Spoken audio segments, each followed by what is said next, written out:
The competitive shape of F1 2025 became clearer on day 2 of pre-season testing, but sorry Williams fans, the car that's quickest so far isn't really setting the pace. Here's what we learned on day 2 of testing in Bahrain. The first race of 2025. There were still several teams not at the stage of going for serious performance runs, and Red Bull's running was interrupted by a serious loss of track time to a water pressure problem for Liam Lawson in the afternoon session.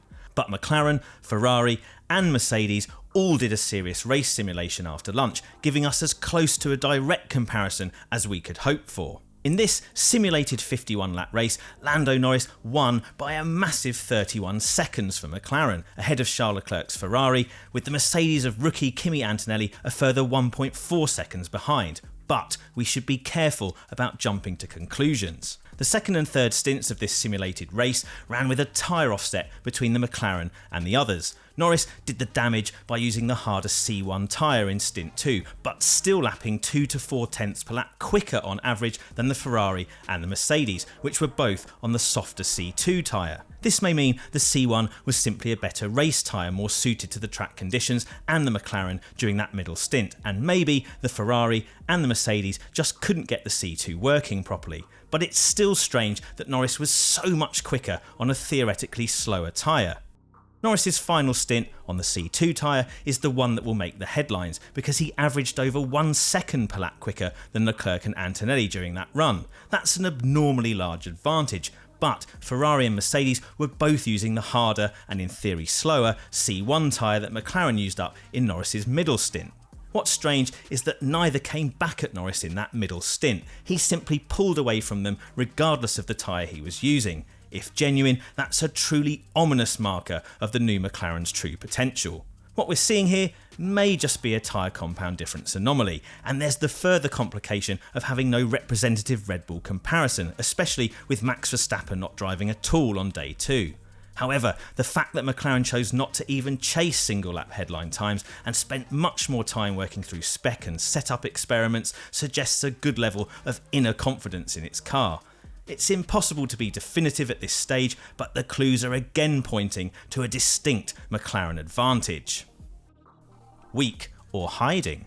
McLaren wouldn't have been so low profile on headline lap times had Norris not aborted a late flying lap, which offered us a hint of the outright performance McLaren was capable of. Norris wasn't on course to go fastest and needed a very good final sector to even go quicker than Leclerc's Ferrari, but he was only a couple of tenths away from Carlos Sainz's chart-topping time for Williams after 2 sectors, and that's easily within the range of fuel or engine modes making the difference.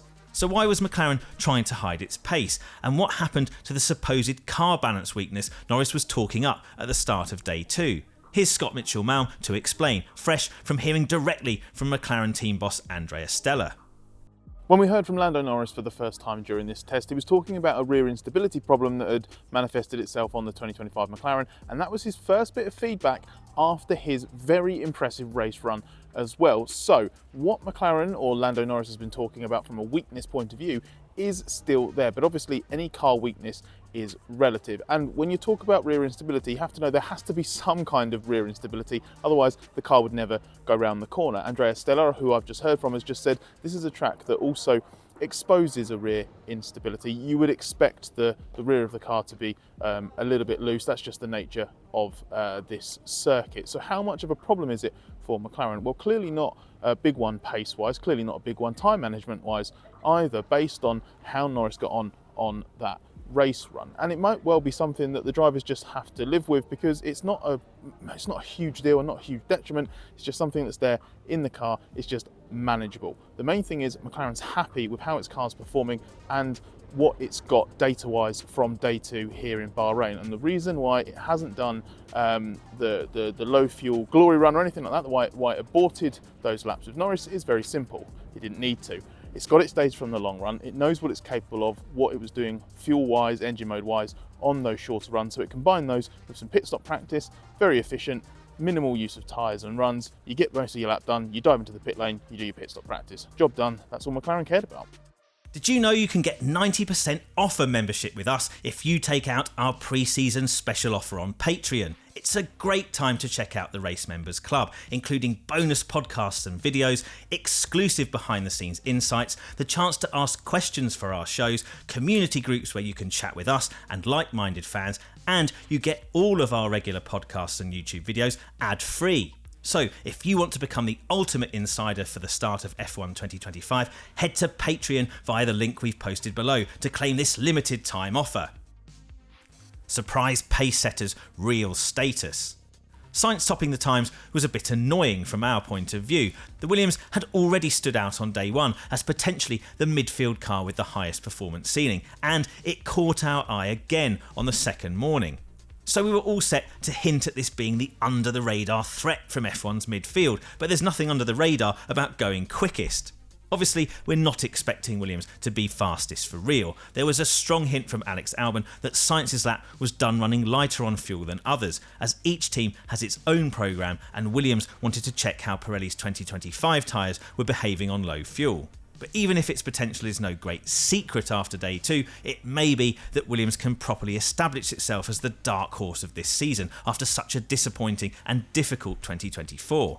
The new Mercedes rear suspension Williams has adopted after using year-old components in 2024 has given the car some new characteristics for the team to get used to, but that process has seemed rather seamless so far. It looks like the car has the capacity to catch the drivers out, but both drivers are cautiously optimistic about its peak potential. And a more refined balance is perhaps still to come on the final day, as Albon hinted some changes that are needed were better done overnight than before the Thursday afternoon session. And Antonelli first. Kimi Antonelli might have done thousands of miles in old F1 cars last year, but Thursday evening in Bahrain was his first proper race simulation on real F1 racing tyres, and it was an effort that taught the Italian and Mercedes a lot. From his own perspective, having done all his previous mileage on demonstration Pirellis, it was a step into the unknown in learning about how best to manage the current F1 rubber. Sure, it was not a perfect outing, as there were times he pushed too hard, punished the tyres too much, or ran off track, but that's all part of the learning experience that any rookie driver has to go through. And at the end of it, after doing some early crunching of the numbers of the comparative race sims of its main rivals, Mercedes was encouraged by Antonelli's pace. They felt he was right up there. The race sim appeared to be pretty evenly matched, with one done by Leclerc at the same time, and was ahead of what Liam Lawson had done in the Red Bull earlier in the afternoon. The only car that seemed to be a clear step ahead was the Norris-driven McLaren, whose form appears to have left rivals in no doubt that the reigning Constructors' champion has made a clear step forward over the winter. Hamilton's Ferrari progress. It was evident on Thursday that Hamilton's second day in the Ferrari was a good step forward, and the wider enthusiasm that has accompanied his big move from Mercedes has not been tainted by any nasty doses of reality so far. A positive appraisal is perhaps no surprise when the 7-time world champion has topped the morning session and ended up second fastest overall, half a tenth quicker than teammate Charles Leclerc.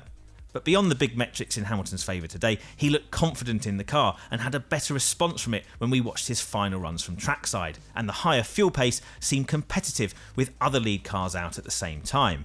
Off track, Hamilton did his most extensive media session with television crews since driving the 2025 Ferrari, and the messaging was very positive. Hamilton reckons every day with Ferrari has been significant so far, and the past month couldn't have gone any better. He believes everything that happened, including his testing crash in the 2023 car, had to happen to build the right foundations. The net result is, even before the last day of testing, Hamilton feels he and Ferrari have come a long way together in a short space of time. The car feels good on track, and he's really enjoying driving it. That's as strong a message as Hamilton can probably send at this stage of his adaptation, although the final day of testing may offer a clearer idea of how that really translates into performance. Edd Straw's trackside verdict. The more teams push the limits with their new 2025 cars, the more any disguised limitations come to the surface. But it still takes a keen eye to spot them, which is why we sent Edd Straw back out trackside in Bahrain to survey as much as possible on day 2.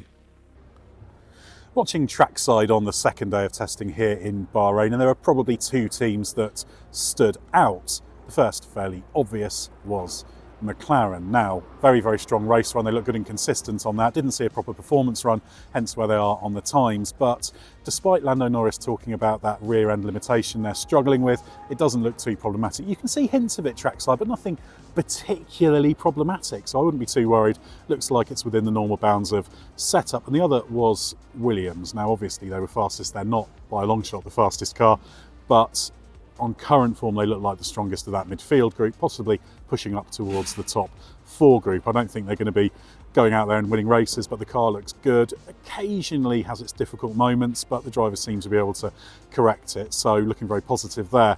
Ferrari, decent, but a bit understeery at times. So I'm not sure they've got the car quite in the window. The Mercedes and the hands of Kimi Antonelli, he did his first proper full-blown race sim that he's done on proper race tyres, having obviously used the Demo Academy tyres in the past. So the Mercedes is looking pretty good there with the Ferrari, and Red Bull I have to reserve judgment on because I just kept missing Liam Lawson based on when I was watching trackside. He wasn't out, etc. So let's see how they get on tomorrow.